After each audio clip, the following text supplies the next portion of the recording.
নতুন একটা ব্লগ নিয়ে তোমাদের দেখো আমার কাকিরা বৌদিরা দিদিরা সবাই এসছে দোকানে। এই দেখো কেনাকাটি করছে, শাড়ি নিচ্ছে। বলো কত সুন্দর তো।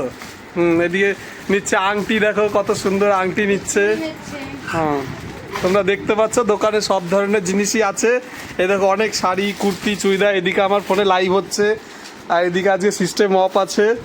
তো দেখো আমার দোকানটাও তোমরা দেখে নাও। এই ভিডিওটা তোমরা কালকে দেখতে পারবে। দেখো এদিকে সব নাইটি, দড়ি বাঁধা নাইটি, এদিকে শাড়ি, মশারি সব কিছু আছে দোকানে। এদিকে দেখো সব ছড়িয়ে ছিটিয়ে নিয়েছি আজকে। আর এই কুর্তিগুলো সাদা সাদা অনেক সুন্দর। তো এই সব কুর্তি সব বিক্রি হয়ে গেছে দুদিনের মধ্যে। তো দেখো এদিকে কেনাকাটি করছে দিদিরা, কাকিরা সবাই। আমার অনেক ভালো ভালো গ্রাহক সবাই। তোমরা একটু বলো লাইক কমেন্ট করে দিতে, হ্যাঁ লাইক করে দেবো, সাবস্ক্রাইব করে দিও। চলো বাই।